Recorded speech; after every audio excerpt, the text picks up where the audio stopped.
Hola, bienvenidos y bienvenidas todos a este podcast Un Café para un Tesista. El día de hoy nos acompaña el doctorante Cristian Arturo Quiroga Juárez. Hola, un gusto estar aquí con ustedes, colaborando en esta ocasión con mi colega, la doctorante Aglaé Villalobos Escobar. Estamos muy contentos porque en este podcast vamos a platicar un poco de las experiencias que hemos tenido construyendo nuestra disertación, ¿verdad? Así es, vamos a platicar cómo nos ha ido, vamos a ver qué hemos aprendido, qué retos ha habido y cómo ha cambiado, cómo ha evolucionado nuestro tema de tesis. Así es, todas nuestras experiencias, que si bien sabemos, esta es una construcción científica, estamos basándonos en información fidedigna, en fuentes confiables, pero también como tesistas en este proceso de construcción, también como doctorantes, aprendemos muchas técnicas, muchos tips que queremos compartir. Y pues vamos a empezar, ¿qué te parece?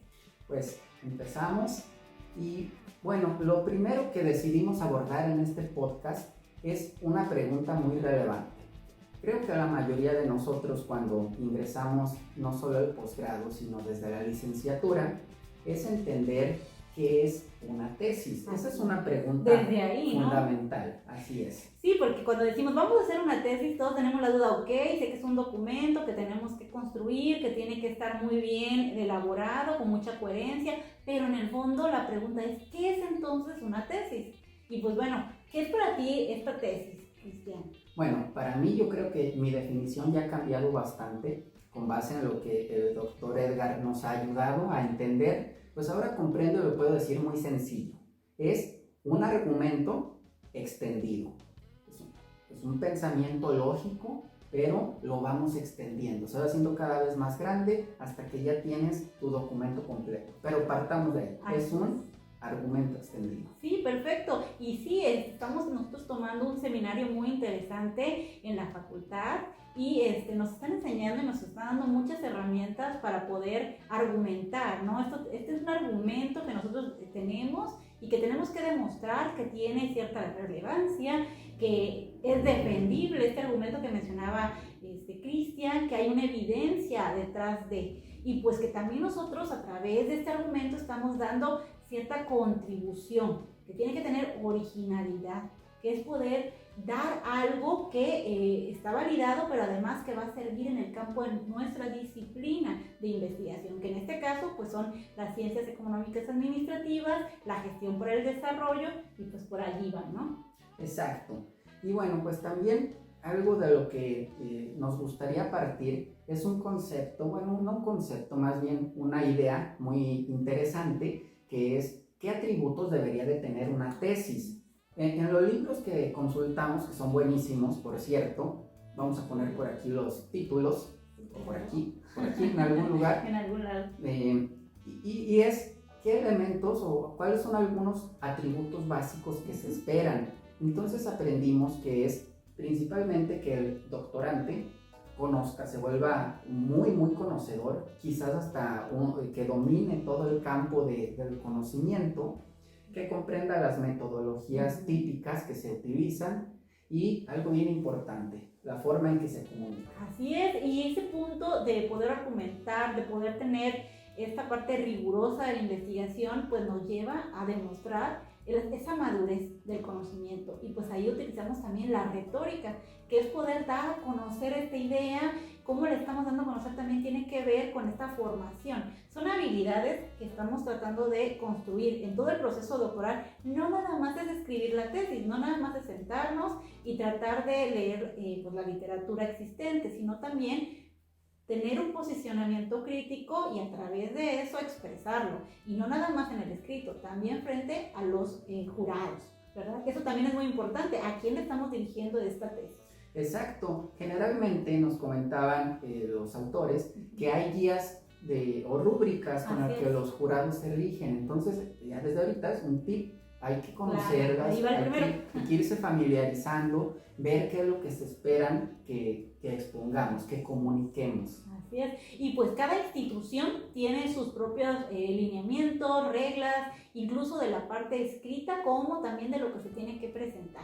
Y pues tiene que el doctorante o el que está haciendo la maestría, el que está haciendo la tesis, tiene que acercarse a estos lineamientos de la institución institución, y también muy de la mano aquí juega un papel importante el director de tesis, porque es una guía que nos está llevando y que nos está también orientando para poder satisfacer a los lectores, que va a ser el director de tesis, va a ser los revisores, los sinodales, y pues ellos son los primeros que tienen que estar convencidos de que tenemos el conocimiento y que realmente lo hicimos con este proceso riguroso. Y bueno, pues hace ratito coincidíamos en que desde el inicio de este seminario de tesis abordamos un concepto que es el de originalidad. Es algo bastante interesante porque incluso puede ser subjetivo, depende. Pero a mí me gustó mucho tomar la idea de que la originalidad es relativa, proviene de las agendas que uno esté abordando.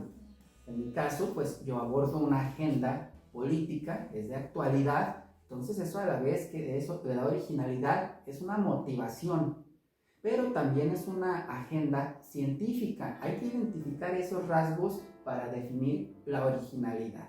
Así es, y es muy interesante plasmarlo, como bien mencionábamos, e identificarlo a través de esta búsqueda que tenemos que hacer rigurosa en la literatura, ¿no? Es un tip que ya mencionaba Cristian, ir identificando si estamos en una agenda, si partimos de una agenda ya establecida, o si nosotros ya conocemos tanto el tema, ya hicimos una revisión no nada más simple, sino crítica, profunda y compleja, y podemos incluso nosotros estar proponiendo una nueva agenda. Entonces eso sería muy interesante, qué es lo que se busca, qué es lo que se espera incluso de los proyectos, en este caso doctorales, o de las tesis doctorales, ¿verdad?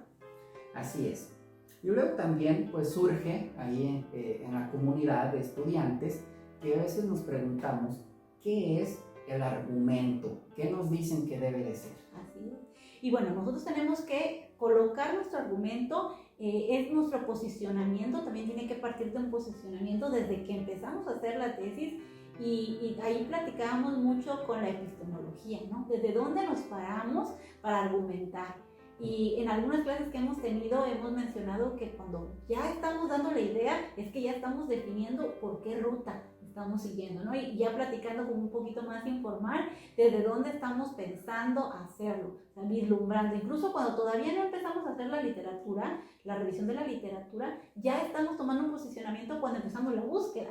Y también hacer pues estas búsquedas en fuentes confiables, también lo mencionábamos, ¿no? ¿Qué piensas con esto? El Scopus es una herramienta interesante, es muy buena. Sí, es básico. Afortunadamente ya habíamos tenido experiencias en torno al manejo de Scopus, que es una gran herramienta que nos ayuda muchísimo, disminuye horas y horas de pérdida de tiempo, que la puedes aprovechar perfectamente en el desarrollo de tu argumentación. Y en torno a esto, al conocimiento de herramientas, yo creo que hay otro punto muy fundamental que vimos en la clase, que hemos visto en el seminario, que es qué habilidades debe de tener un doctorante para que su tránsito en el posgrado sea exitoso. ¿Qué podemos platicar de esto? Un punto interesante que estábamos platicando en nuestro doctorado, en nuestro seminario, es poder desarrollar esta pregunta de investigación. Y por eso decíamos la importancia de las fuentes y de dónde estamos encontrando la información y cómo la vamos a empezar a buscar.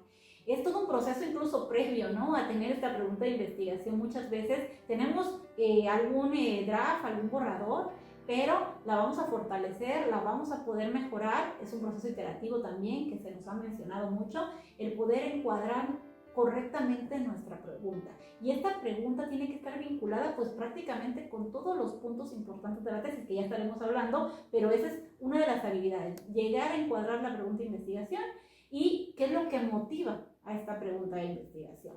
¿De dónde viene esta motivación? De la literatura, de las agendas que platicamos, que están abiertas, incluso de los objetivos. Ahorita están los objetivos 2030, están impulsando muchos temas, no nada más en la parte de literatura, también ya aplicados a la sociedad, ¿verdad?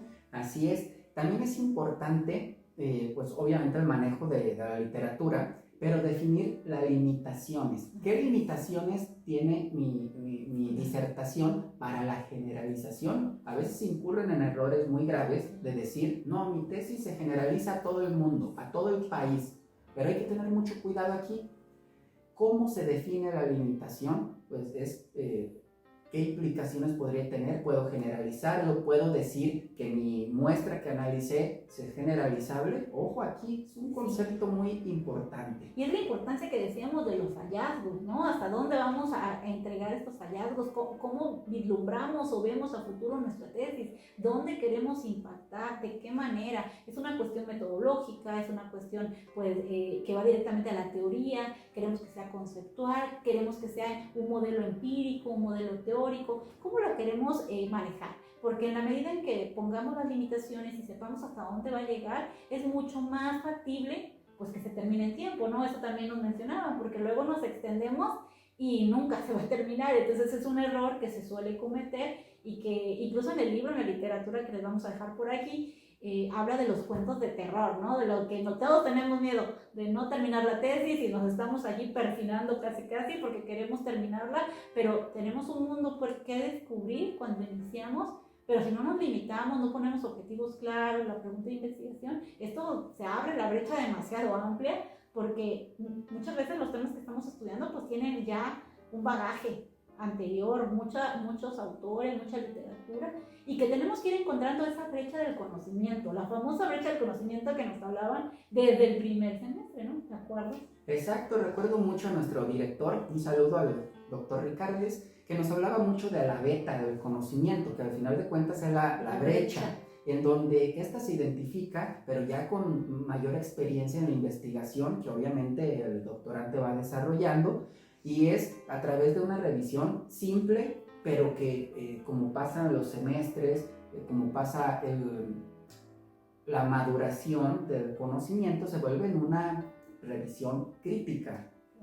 Sí, y mencionamos aquí en este punto, vale la pena mencionar mucho y recalcar la parte de utilizar correctamente pues estas herramientas que decíamos, Scopus, todas las bases de datos. Esa sería en una primera literatura, la primera literatura simple, que estamos haciendo bosquejos generales y luego vamos aterrizando. Y ya cuando es crítico este pensamiento es porque ya identificamos, ya conocimos, ya exploramos. Es un viaje en el que te aventuras primero y, como también decía el libro, ¿no? Con tu machetito en mano vas viendo qué hay, y luego ya que conoces y te empapas, que a veces hasta te puedes perder un poquito, regresas porque ves tu pregunta de investigación, porque ves tus objetivos y dices, no, por ahí no iba, pero ahora ya que conocí por dónde es mi camino, ahora sí puedo redactar. Incluso nos mencionaban ponernos como una tercera persona, ¿no? Ser críticos incluso con lo que estamos leyendo y no creernos todo lo que nos dice, ¿no? También esa parte es muy importante. Se vale cuestionar lo que ya existe, y de eso también es la creatividad que nosotros tengamos para aportar algo nuevo. Eso es lo que nos va a ayudar para poder innovar en nuestro campo de investigación. Exacto. Y bueno, pues esta búsqueda de la referencia de la literatura de forma adecuada, pues conlleva también a otro tipo de conocimiento, que es acerca de los métodos más adecuados. Nos vamos familiarizando con el área y entonces desde nuestro posicionamiento epistemológico podemos elegir el método adecuado, que esto es fundamental porque no podemos revolver un posicionamiento epistemológico con los métodos de otro tipo de enfoque. Eso sería un error muy fuerte, por eso es importante esta revisión. Sí, así es, y eso es muy importante, volver a cómo nosotros creemos o cómo pensamos que se debe de formar el conocimiento, cómo se debe explorar este conocimiento, como mencionabas. La búsqueda epistemológica es mostrar la realidad, pero con cierta metodología rigurosa. Y cada una, tanto la quali como la quanti, es muy valiosa y tiene sus propias técnicas y tiene su propia esencia cada una, y buscan responder también a la pregunta científica, pero a través de diferentes ópticas. Y es importante posicionarnos y ver, bueno, si va a ser mixto, ¿por qué va a ser mixto? Si va a ser quali, ¿por qué va a ser quali? Y cómo esto va a responder a esta dichosa pregunta de investigación, ¿verdad? Así es. Y bueno, un tema recurrente con el doctor Edgar, que lo platicábamos mucho, era sobre los ingredientes clave que debe de tener una disertación. Ya lo hablabas hace un ratito, que era la narrativa. ¿Qué nos puedes decir de él? Es importante porque también yo siempre he pensado, desde que iniciamos el doctorado nosotros, pero yo siempre he pensado que nos vamos construyendo, conforme vamos construyendo la literatura, vamos construyéndonos, hasta adoptamos términos, no sé si te acuerdas que al principio se nos hacía complicado y decíamos, ay, esta palabra yo no la conocía tanto, pero ahora ya la uso, y la uso porque ya sé en qué contexto va y porque ya he experimentado con esa literatura, y nos vamos formando, incluso nuestro idioma, nuestro lenguaje va siendo distinto. Y esta narrativa ciertamente también tiene que ver con el posicionamiento que adoptamos, porque desde el principio, con todo lo que estamos leyendo, con los libros, con los artículos, y que estamos viendo artículos de todo el mundo, ¿no? Ahorita los vemos, todos están, la mayoría está en inglés, muchos están en otros idiomas, pero pues los que más hemos leído son en inglés, y vamos adoptando también cierta disposición a redactar y a hablar de manera parecida, similar a estos autores, ¿no? ¿Sí te ha pasado? Sí, exacto, pues nos fuimos familiarizando ahí, decíamos, ¿por qué hay tantas palabras tan raras? ¿Por qué no las entendemos? Son muchas que podrían ser en desuso, pero ahora nos damos cuenta que es parte de una narrativa del área. Entonces, ese es nuestro primer ingrediente para una disertación exitosa. Y el segundo que queríamos mencionar y recalcar, porque estábamos hablando hace un momentito, de la contribución significativa, ¿no? También mencionábamos ahí con el doctor que esa importancia de contribuir realmente, si tienen este significado nuestros hallazgos en nuestra disciplina, si vamos a tener implicaciones técnicas, pero dónde vamos a impactar y también analizar hasta dónde no. Eso es muy importante que mencionábamos hace un ratito, dónde están nuestras limitaciones. ¿Qué tipo entonces de contribución está dando nuestra disertación a nuestra disciplina? Por ahí también eso es importante. Y bueno, hay una parte muy interesante que es poder hacer un constructo. Eso es muy llamativo y yo creo que todos queremos dejar nuestra huellita en el mundo. Yo creo que eso también motiva al doctorante. No sé si, no se dice en los libros, tal vez no lo sé, pero en el fondo queremos dejar algo para el avance del conocimiento, para la contribución a la sociedad. Esa es la contribución que tú realmente puedas apoyar a los que vienen, porque muchas veces pues van a leerlo y van a tomar tus ideas, muchas veces como nosotros estamos tomando ideas de los que ya estuvieron, para seguir avanzando en la disciplina. Así es. Y un tip que creo muy destacable es que el doctor Edgar nos insistía bastante en hacer envíos antes de terminar el doctorado. De Roller Detton. Exacto. Enviar un artículo a una revista de impacto para que nos favoreciéramos con el feedback, que identificáramos esos puntos que nos hacen mejores en la redacción, mejores en la forma de comunicar y irnos familiarizando con el área. Entonces, ese es un tip muy importante. Y muy interesante porque, como él nos decía, muchas veces eso no te lo enseñan tanto en el doctorado, pero es parte de tu formación doctoral. O sea, aunque no te lo den en el salón así, como cómo hacer un artículo, pues todas las herramientas que te están dando es para eso. Entonces, tú tienes que empezar a practicar, sacar un poco ese miedo, quitarlo de ahí y saber que tienes que entrenarte. Es un entrenamiento. Y nos decía también algo muy interesante el doctor. Cuando te den el título del doctorado, es una licencia como de conducir. ¿No te acuerdas? En una plática que nos dio muy buena al inicio del seminario, nos decía, esta licencia es que los están autorizando a conducir, ¿no? Cuando están manejando. Pues lo mismo va a ser tu título de doctor, es que tú ya tienes un título que te va a dar como tu tarjetita de conducir, la autorización, el permiso, la certificación de que ya eres un doctor. Y los doctores en investigación publican. Entonces es parte de la formación y ese feedback es súper importante. En las revistas grandes, por supuesto, mucho mejor. Ya incluso nos decía cómo contestar las cartas. Ya nos decía por ahí muy interesante cómo poder hacer este proceso de envío y si a veces te lo rechazan, que también no te sientas triste porque te lo rechazaron. Y es un proceso que tú vas madurando. Al principio duele, ¿no? Te toca el ego, te duele, te dicen no está bien. Pero vamos escalando poco a poco y de repente vamos a estar en las grandes ligas. Eso es lo que se busca. Estar en cuartil 1, cuartil 2, en un buen cuartil, ¿no? de las revistas. Así es. Y bueno, pues yo creo que otro punto bien relevante que vimos, que hemos estado trabajando, que es una estructura adecuada para la tesis. Si bien es un tema que puede verse desde muchas posiciones, algún director podría decir, a mí me gusta que lo dividas de esta forma o de esta otra. En el seminario vimos una forma de estructuración muy particular y que creo que favorece la síntesis de la información. Es una forma muy clara, muy precisa de entender nuestra disertación, en donde el primer punto pues es la introducción. Es del esqueletito de la estructura es la introducción, que lleva un contexto.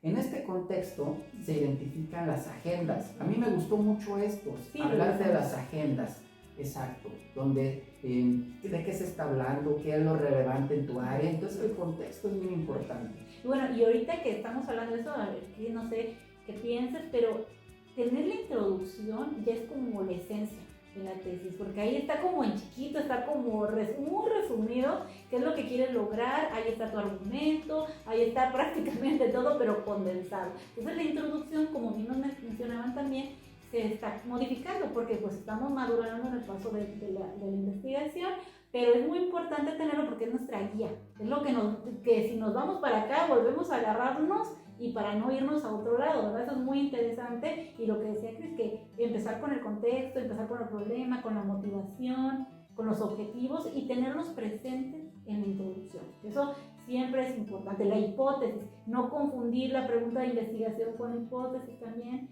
eso es muy importante, tenerlo allí, en la introducción desde el inicio. Sí, claro, efectivamente. Para mí me ha servido mucho trabajar en este capítulo de introducción en este semestre, precisamente, porque me ayudó a dar luz a eso que buscaba, que mencionabas, cuál es mi alcance, cuál es mi objetivo, cuál es mi problemática, y todo sintetizado, que veas todo tu documento en un panorama muy grande, pero en algo chiquito, en algo sintetizado que se vea hasta muy padre, muy profesional. Y que le ayuda al lector, porque exacto. Muchas veces decía el doctor, hay que pensar en el lector. O sea, él va a tener claridad de hacia dónde va con la introducción. Es un primer acercamiento y es con lo primero que se topan en tu tesis. Entonces, si la introducción no dice claramente hacia dónde queremos llegar, no dice nuestra hipótesis, nuestros objetivos, muchas veces es complejo que se entienda, ¿no? Y te tienen que estar buscando y a veces pues se distraen mucho con lo demás que tenemos de la revisión y todo. Entonces es importante cuidarlo, tenerlo ahí presente y acordarnos que la hipótesis es una proposición que estamos generando de entrada a la investigación, ¿no? Entonces, y en cambio la pregunta de investigación es otra formulación que puede ser, pues más que nada, desprendida de y vinculada con los antecedentes. Así es, y en los antecedentes, pues en general, pues se pone un panorama de la revisión, podría ser histórica, dependiendo del tipo de disertación, de la forma en que la estés redactando. Puede ser un contexto de tiempo, de lugar, de cultura, de tu posicionamiento, obviamente, y también es indispensable señalar las brechas del conocimiento en esta sección. Y bueno, hay una estructura que ahorita estamos mencionando muy interesante y tener otra vez en cuenta, ¿no? La introducción que ya mencionamos, la segunda, estamos ahorita con los antecedentes y algo bien importante que viene es el núcleo y la síntesis. Así es. Entonces vamos a hablar un poquito del núcleo, ¿qué te parece? Sí, pues vamos a hablar, en el núcleo pues se considera la hipótesis, que es una argumentación lógica. A mí me gusta ponerlo como un conjunto de implicaciones. Esto implica esto, por lo tanto, esto. Entonces a mí me funciona, es una forma de redactar las hipótesis y creo que es muy lógica para quienes les gusta pensarlo así, favorece esta forma de ser. Y sí, el núcleo lleva la hipótesis, lleva en este caso los métodos que van a probar esta hipótesis, es todo este diseño experimental y también vamos a tener ahí resultados y el análisis de los resultados. Pero hay que tener en cuenta que va por partes, ¿no? No querernos saltar en los resultados, poner conclusiones, por ejemplo. Entonces hay que estar separando, cada segmento tiene un propósito. Eso es muy importante. Y por último está la síntesis, ¿verdad? Que es la discusión de estas implicaciones, ya van las conclusiones, y que tenga coherencia. Estas conclusiones tienen que tener coherencia de los objetivos con los hallazgos encontrados. Entonces vamos haciendo el match de todo y pues por eso es muy iterativo. Vamos de un paso al otro y regresamos porque todo tiene que ir de la mano. Exacto, hasta ahorita en las secciones que hemos visto a lo largo del semestre, estamos trabajando en que todo se vea alineado, que se vea desde tu definición de tu objetivo, con la argumentación de la problemática, con la hipótesis, con las conclusiones, el método y el resultado. La idea es que se vea todo parejito, todo alineado. Y un tip que nos daba, ¿no? Que la contribución hay que recordarla en la introducción y, por ejemplo, en los antecedentes tienen que estar macheados con eso, ¿no? En la conclusión, recordar un poco esta contribución y cómo es que en la discusión vamos a estar definiendo cómo se dio, ¿no? Vamos a confrontar un poco ahí lo que encontramos en la literatura con lo que encontramos en los resultados de nuestra investigación, ya aplicado, ¿no? Las técnicas, todos estos métodos aplicados, cómo estos resultados difieren o sí confirman la literatura, ¿no? Que es ahí lo interesante. Exacto. Y bueno, pues también un tema recurrente que hemos platicado en este semestre es que aprendimos a diferenciar cuándo es o no un caso de estudio. Ese era un tema de debate que teníamos, incluso fue una sesión muy interactiva, muy padre, muy bonita, en donde identificamos y decíamos, bueno, si estás abriendo una nueva agenda, entonces estamos hablando de un estudio. Es un estudio, si estás haciendo tu propia agenda, pero si te montas en una que ya está, entonces muy posiblemente sí es. Y el valor, ¿no? Porque muchas veces, tienen diversas formas de verlo, tanto los evaluadores como los doctores, que pues el valor que tiene un caso de estudio en la parte doctoral, pero sí veíamos en la literatura que realmente tiene relevancia tanto el estudio como el caso de estudio, son muy importantes, contribuyen completamente a la parte científica de la disciplina y es importante no menosvalorar o menospreciar este tipo de tesis. Creo que son valiosas y cada una de ellas contribuyen de diferente manera, entonces hay que tener presente también esto. Así es. Entonces, nada más para sintetizar, si estás abriendo una agenda, no estás trabajando un estudio de caso. Si te montas en una agenda, estás en un estudio de caso. Así es. Y bueno, un tema muy interesante también es la elección del método. También platicábamos en una sesión que no nada más es decir, este método es porque ya he visto que está por ahí o es el único que conozco y lo quiero utilizar. No, realmente cada metodología, cada posicionamiento requiere de un análisis que pueda justificar el uso de ese método. ¿Por qué lo estamos ocupando? ¿Realmente va a responder, va a ayudar a responder esa pregunta de investigación? Siempre recordando, ¿no? ¿Realmente me va a ayudar a responder esta pregunta? Y si sí, ¿por qué otro método no lo va a hacer? ¿Por qué otro no lo puede hacer?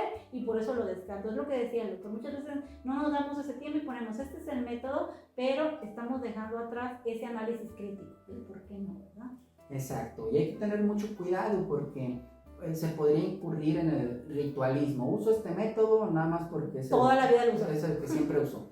No, hay que ver que el método realmente nos sirva para probar la hipótesis, que al final de cuentas es lo que se busca. Lo que se busca y lo que va a contribuir realmente, ¿no? Y bueno, algo interesante también es cuando ya tenemos la parte de resultados, porque nos emocionamos por los resultados y por ahí también es un error típico que yo creo que los doctorantes de repente cuando somos muy novatos estamos incurriendo a veces, que queremos meter ahora sí que todo y empezar a escribir y es que encontré aquello y encontré aquello. Nos decían, no, es que es importante, los resultados son los más significativos, los que tú creas que tienen mayor impacto con relación a la pregunta de investigación y todo esto que va a ser la discusión, que vas a confrontar lo que tienes de estos resultados con la parte teórica que ya tienes, la vas a poner en discusión. Entonces ese es otro apartado, que también depende aquí de los doctores, de tus directores de tesis, pero la recomendación de los autores que hemos estado viendo y de nuestro doctor del seminario es que tengamos una sección independiente de discusión y una sección independiente de conclusión. Así es, y en torno a esto, el doctor también nos comentaba y me pareció muy interesante que cuando uno se vuelve crítico en su discusión, es una muestra de habilidad, de madurez en el doctorante, dado que ha desarrollado ese pensamiento crítico y es muy deseable que lo podamos hacer. Sí, el pensamiento crítico también a veces de confusiones, ¿no? Criticar nada más a los autores y sin fundamentos, eso no.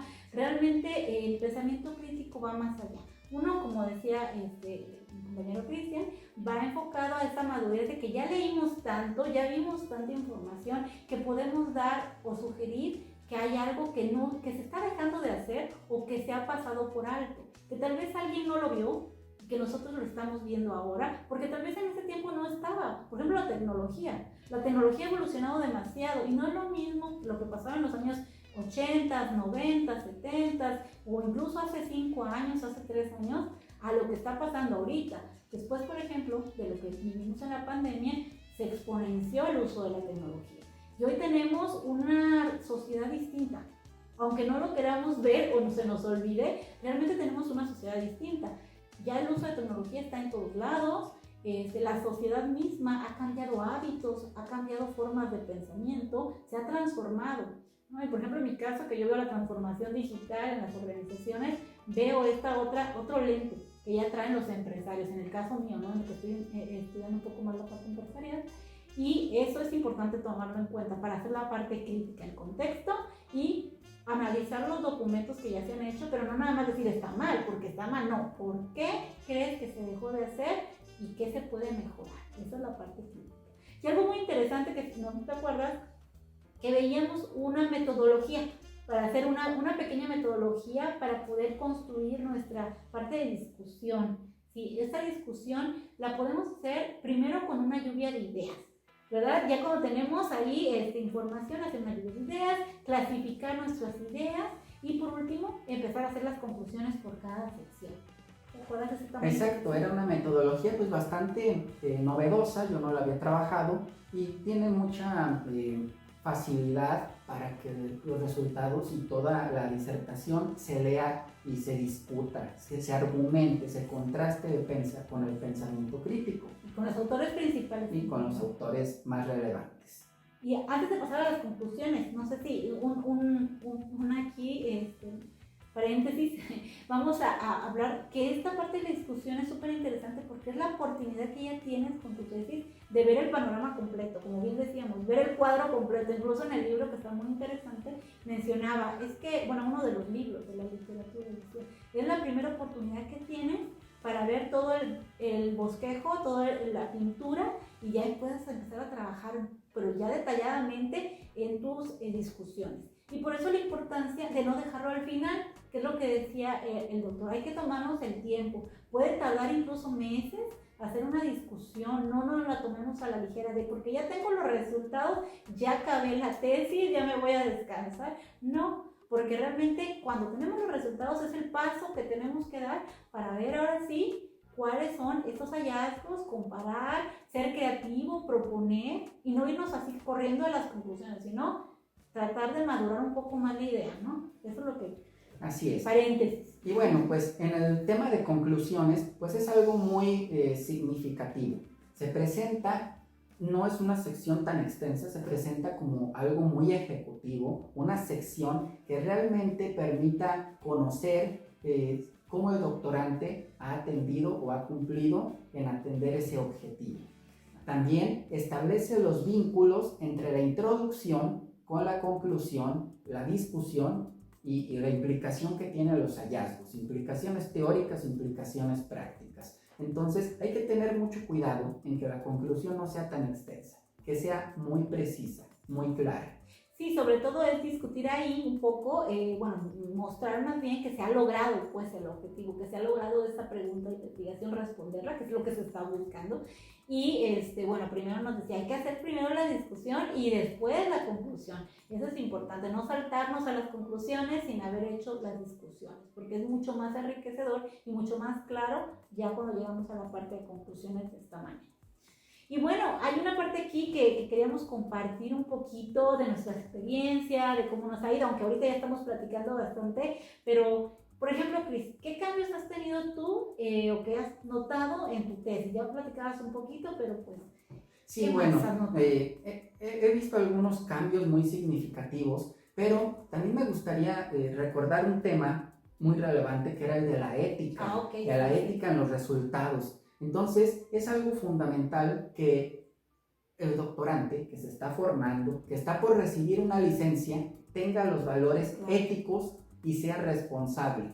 Si encuentra algo, se reporta. Si no, está mostrando que no hay un código de ética, que los valores son diferentes a los que se deben de tener en la ciencia. Por decir algo, en mis análisis son estudios estadísticos, modelos estadísticos, pero en la ciencia política, en fenómenos políticos.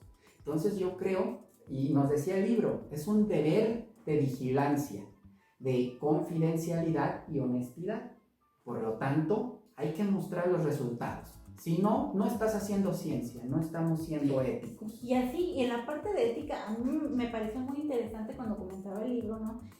Una es cuando trabajas con las personas, tener la parte ética, cuidar ese respeto por los entrevistados, por la situación que tienen ellos en las que están. En mi caso, que estoy también trabajando con empresarios, he tenido ya acercamientos, la oportunidad de estar ya exponiendo con ellos, trabajando de la mano, yendo incluso a sus reuniones, muy interesante, con mujeres empresarias, de manera mixta, y es muy importante cuidar ese acercamiento como investigador y pues bueno, demostrar todo esto que estamos aprendiendo que va a ser de beneficio para la sociedad. Eso es por una parte. Y la otra parte es la gestión, como bien decía Cris, de esta parte tecnológica. Porque él está utilizando sus modelos y demás, está utilizando también las bases de datos, está utilizando información que está encontrando y a través de los programas que utiliza. Pero es importante, como decía, reportar lo que se tiene que reportar, lo que estamos encontrando. Inclusive, si nos vamos un poco a hablar del pensamiento kantiano, nos convenga o no, porque la investigación es eso, es búsqueda de la verdad. También veíamos, es buscar la verdad. La ciencia está buscando siempre la verdad y con un comportamiento ético y honesto tenemos que decir la verdad, tenemos que hacer las cosas como deben de ser, y eso pues es la base del rigor. Es la base del rigor científico, el buscar la verdad. Exacto. Hay que evitar a toda costa la corrupción en la ciencia. Y bueno, retomando el tema de los cambios que ha habido, yo creo que el principal y que me ha gustado es reestructurar el capítulo 1 en función de la introducción que ya vimos. Esto ha permitido que ya las personas que me están ayudando, los doctores que me están leyendo, se den una idea de qué quiero hacer, de a dónde voy, porque es un documento extenso, leer toda la teoría. Entonces, desde el capítulo 1, en la forma en que lo hemos estado trabajando en los libros, ha ayudado bastante. Creo que eso es el avance más importante, el cambio más importante que he hecho en este semestre. Sí, yo creo que la introducción siempre ayuda muchísimo. Esta parte de la introducción yo creo que nos ha ayudado muchísimo y nos da, como decías un ratito, una guía, una luz al final del túnel hacia dónde vamos a tener que ir, y nos ayuda a todos, ¿no? Tanto los lectores como los directores y nosotros mismos para dirigirnos por el camino. Pero yo también creo que en mi proceso, por ejemplo, la parte narrativa, la parte crítica, de pasar de la literatura simple a tratar y a forzar a tratar con la literatura compleja, ¿no? La parte de narrativa crítica.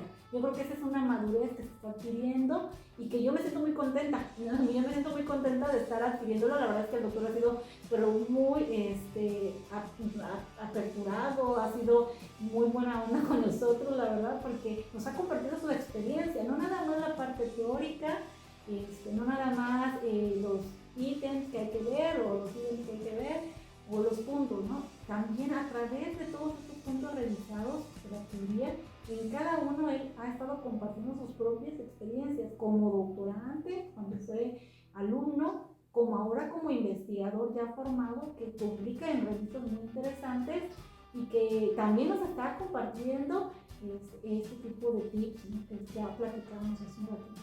Así es.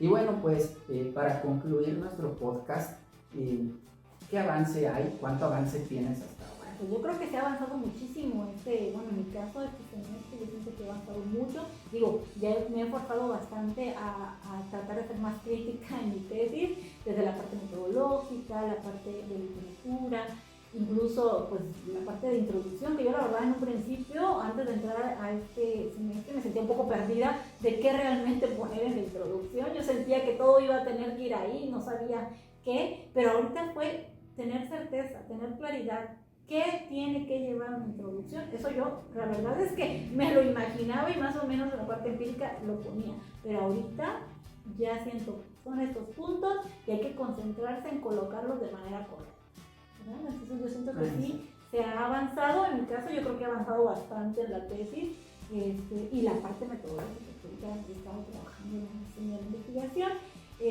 pues se tienen planificados ya para las jornadas que tenemos próximas, mostrar ya nuestros avances muy interesantes. Y pues yo todavía no muestro resultados, pero está en la parte del pilotaje y ya para mí es un súper avance haber tenido el pilotaje, estar ahorita ya después de la revisión del instrumento, aplicarlo y este pilotaje que se hizo. Entonces yo siento que voy bastante bien y pues yo espero pronto tener los resultados de haber aplicado todas las entradas. Bueno, pues en mi caso tengo un avance ya de resultados, pero pues todavía no son los definitivos. Son previos, son preliminares, porque aún no se cumple el periodo que yo tenía fijado en mi objetivo como iba a ser de reporte de la disertación doctoral. El aspecto de diseño metodológico yo creo que lo tengo resuelto en lo cuantitativo, en lo cual pues voy a seguir trabajando el otro semestre en la estancia internacional, lo voy a trabajar el aspecto de análisis político. Además, pues sigo en contacto con los congresistas del gobierno de Guanajuato y pues ahí estoy trabajando de cerca con ellos. Yo creo que es un avance pues bastante importante. Sí, y sobre todo el sentimiento. Yo siento que en este semestre nos sentimos más seguros, sentimos que hemos avanzado bastante. La verdad es que el doctor nos ha brindado amablemente estas herramientas de manera, como decimos, favorablemente y con toda la apertura del mundo. Y yo siento que de eso se trata, hacer investigación, de también compartir el conocimiento. Él lo está siendo muy amable al compartir todas sus experiencias y de eso se trata este podcast, que nos dio muchísimo gusto estar esta tarde con ustedes. Mr. Chris, ¿algo más? Así es, pues bueno, fue un gusto estar hoy aquí saludándonos y pues gracias al doctor Edgar por todo su conocimiento que nos ha compartido y pues también por ponernos esta actividad que es una oportunidad de retroalimentación y de platicar nuestras experiencias vividas. Bueno, pues un saludo, hasta la próxima.